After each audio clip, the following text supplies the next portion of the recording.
अरे ऐसा क्या देख लिया, ये तो व्लॉग के एंड में ही पता चलेगा। तो बेसिकली इस ट्रिप पर हमें ट्रैकिंग करनी थी और मेरी और चिंटू की आंखें तो तभी खुलती है जब इस ठंडी में गर्मा गर्म चाय मिलती है। ब्रेकफास्ट करने के बाद हमें अपने डेस्टिनेशन पर जाने के लिए इस 4 पहिया वाहन का सहारा लेना पड़ा, क्योंकि ट्रैवल थोड़ा ऑफ बीट था और हमें एडवेंचर करना था। इस पर बैठने के बाद तो वैसे ही फील आ रही थी जैसे बचपन में ट्रैक्टर ट्रॉली में बैठकर फंक्शंस पर जाया करते थे। विद राइड करते करते हम फाइनली अपने डेस्टिनेशन पर पहुंच गए। फर्स्टली हमारा तुंगासी महादेव जी का ट्रैक था और सेकेंड डे जलोरी पास का ट्रैक था, तो हमने माता रानी का नाम लेकर ये भी स्टार्ट कर दिया। जय माता दी, जय माता दी, जय माता दी। इतनी सी दूर चढ़ के हम बहुत ज्यादा थक गए हैं। अभी जस्ट हमने स्टार्ट किया है, बट हमें यूं लग रहा है जैसे पता नहीं हम कितने किलोमीटर चल के आ चुके हैं। तो जैसा कि हमारे ये फर्स्ट लॉन्ग ट्रैक था तो मन में एक्साइटमेंट भी थी, बट एक रियलिटी चेक भी मिल गया। जो इंस्टाग्राम पर ट्रैकिंग की अच्छी अच्छी रील्स डालते हैं ना, तो उनका भी सेम ही हाल होता है, नो डाउट। बट हाँ, अगर कंपनी अच्छी हो तो मज़ा भी बहुत आता है। और जहाँ पूरी दुनिया तुम्हें ये सिखा रही हो कि लाइफ इज ए रेस, तो यहाँ बैठकर ये रियलाइज़ होता है कि लाइफ तो रेस की तरह होती ही नहीं है। Life is like a track.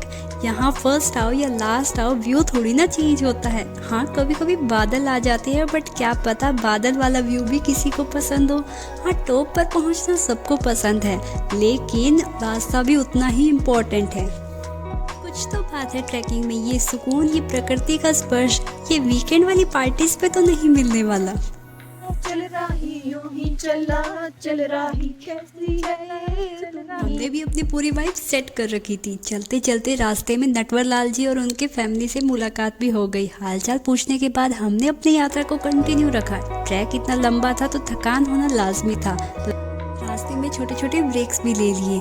But उस टाइम थोड़ा सा मन में आता था कि कोई हमें भी इस तरह बिठा के हमारे गंतव्य तक पहुंचा दे। चलने के बाद तो पेट में चूहे ऐसे कूद रहे थे जैसे कई दिनों से इनको भोजन ना मिला हो। बट फाइनली हमें कुछ कैफेज मिले और यहाँ अंकल आंटी जी को साथ में काम करते देखा तो बहुत अच्छा लगा। पहाड़ों की मैगी, पहाड़ों के सिड्डू और ब्राउनी और इस ठंडी में गर्मा गर्म चाय तो सब लेते हैं, बट हम लड़कियों को यहाँ पहाड़ों पर गोलगप्पे भी खाने थे। कुछ खाने पीने के बाद हमने एक दोस्त से आगे का रास्ता पूछा, तो इस दोस्त ने भी अपना पूरा योगदान दिया। हमने भी पूरी शिद्दत के साथ इसको फॉलो किया।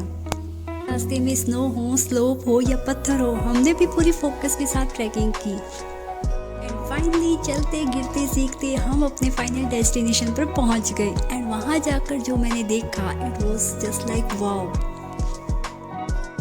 I can't let go of these beautiful views। इतने सुंदर थे। एंड ये फ्रोजन लेक मैंने फर्स्ट टाइम देखी थी। इतना अच्छा लग रहा था इस मोमेंट को देखकर। ये सनसेट, ये मूनराइज एक साथ, सच में बहुत ही प्यारा व्यू था। मन ही नहीं कर रहा था वापस आने का। बट फिर अपने बैग की छोटी सी पॉकेट में ये सारे मोमेंट्स कलेक्ट करके ट्रैक डाउन शुरू कर दिया।